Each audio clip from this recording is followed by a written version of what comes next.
मोदी उपनाम वालों को चोर बताने वाले बयान पर राहुल गांधी को सूरत की मजिस्ट्रेट कोर्ट से 2 साल की सजा मिली हुई है और उनकी संसद सदस्यता भी रद्द हो गई है। ऐसे में सबसे बड़ा सवाल यही है कि क्या राहुल गांधी का आज का सूरत दौरा राजनीतिक ड्रामा था?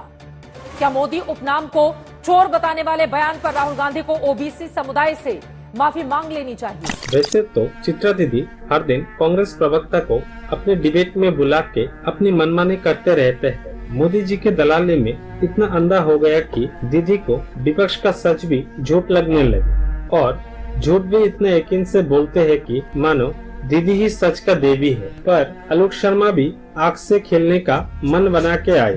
डिबेट को आगे बढ़ाते हुए चित्रा दीदी को कुछ इस प्रकार सच का सामना करवाया कि सबके सामने दीदी की बोलती ही बंद पड़ गई। आलोक शर्मा ने सबके सामने चित्रा दीदी को टोकते हुए दलाल पत्रकार बोलने से भी पीछे नहीं हटे। सवाल ये भी है आलोक शर्मा जी, यहाँ पर सत्य की जिस लड़ाई का जिक्र राहुल गांधी की ओर से किया जा रहा है, लेकिन बयान तो सारे मोदी चोर ही क्यों होते हैं?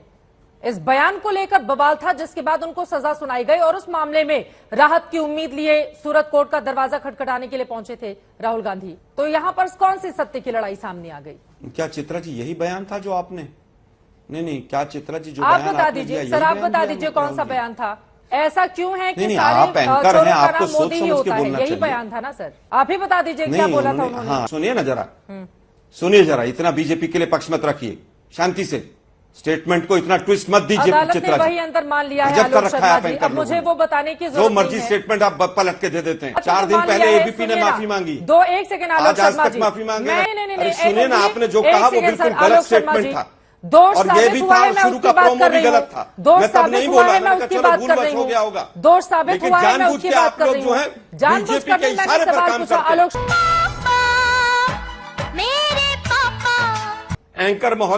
एंकर महोदया बीजेपी की पैरवी करते आलोक सीमाएं शर्मा मत जी, अब लांघिए। छोड़- मैं फिर कहूंगा या तो चलवा दो उसको, नहीं तो आप अपनी गलती मान के शांत रहो। यहाँ पे अभी धमकी नेशनल देने से हेराल्ड नहीं का चलेगा मुद्दा है। आलोक शर्मा जी, ये नेशनल बहुत गलत हेराल्ड तरीका के है मुद्दे आपका। पर। मेन आज तक मुद्दे ने पर शुरू में आइए, चलाया, मेन आज मुद्दे तक पर ने आइए शुरू में आलोक चलाया शर्मा जी। कि सारे ओबीसी का अपमान हो गया।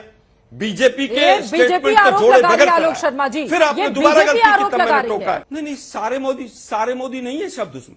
ये कहा गया है कि इन सब जो चोर भागे हैं इनके सबके पीछे मोदी क्यों है, सवाल ये है और इस सवाल पूछा गया। सर मेरे ठीक है? पास मैं सारे नहीं मोदी पढ़ना जाति चाहती के हूँ, लोग चोर होते हैं ऐसा मैं कहीं नहीं कुछ पढ़ना नहीं। चाहती। मुद्दा यह है कि मित्रकाल में अडानी को जो पूरा माल दिया गया है, अडानी के लिए जो तमाम रास्ते खोल दिए गए हैं, सारी चीजों को उल्लंघन करते हुए संसद में कहते हैं एक अकेला सब पर भारी।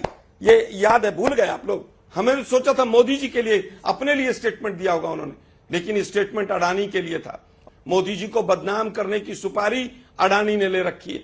अडानी ने मोदी जी को और हमारे देश को जितना बदनाम किया है उतना किसी ने नहीं किया है। लेकिन सवाल विपक्ष से पूछे जाएंगे। हम फिर पूछ रहे हैं कि 20,000 करोड़ रुपया किसका है? ड्रग्स का है, नोटबंदी का है, फ्रॉड का है, किसका है वो पैसा? आप क्यों नहीं बताते, उस पर क्यों नहीं जवाब देते? हिंदुस्तान की संसद क्यों नहीं चलने दे रहे हैं आप पिछले पूरे सत्र से? कोई जांच नहीं होगी क्योंकि वो अडानी है। उसको पूरी सरकार बचाएगी, मंत्री बचाएंगे, संसद बचाएगी। एक अडानी सब पर भारी। गजब बेइज्जती है। देखिए, मुझे लगता है मुख्यमंत्री से ही ले लेते हैं। एमएलए खरीदे गए महाराष्ट्र के अंदर, महीनों से ज्यादा वहां पर ना मुख्यमंत्री रहे ना कोई और रहा, और 50 खोखे और सब कुछ ओके के नारे लगते रहे। तब किसी टीवी चैनल ने एक शो नहीं किया कि महाराष्ट्र में सरकार क्यों नहीं। तमाम जितने भी ये आज तक के ईडी और सीबीआई के केस हैं, ये सारे के सारे विपक्ष पर क्यों? काले कपड़े की बात करते हैं आप। तमाम बीजेपी के लीडर्स ने काले कपड़े पहन पहन के और प्रदर्शन किए हैं। तो क्या वो काला जादू कर रहे थे? हमने तो कभी नहीं कहा कि काला जादू कर रहे हैं। इन्होंने 2G पर 2.5 महीने तक संसद नहीं चलने दी। पूरे देश का हजारों करोड़ रुपया खर्च हुआ और उसके बाद सबको बरी कर दिया। क्या देश से माफी मांगेंगे मोदी जी? हमको नहीं पता, हमको कुछ नहीं पता। किसी मोदी को हमने कोई गाली नहीं दी, किसी ओबीसी को कोई गाली नहीं दी। हमने केवल नाम लेकर कहा कि चोर भाग गए, इन चोरों को पकड़िए। लेकिन आप पकड़ेंगे नहीं क्योंकि मेहुल भाई हैं, वो चौकसी भाई हैं, तमाम भाई हैं इनके। छूतिया है, ये इम्पोर्टेंट नहीं है। हमारा लड़का है, ये इम्पोर्टेंट है। कि एंटायर झूठ और एंटायर लूट की डिग्री वाले तो सरेआम घूम रहे हैं।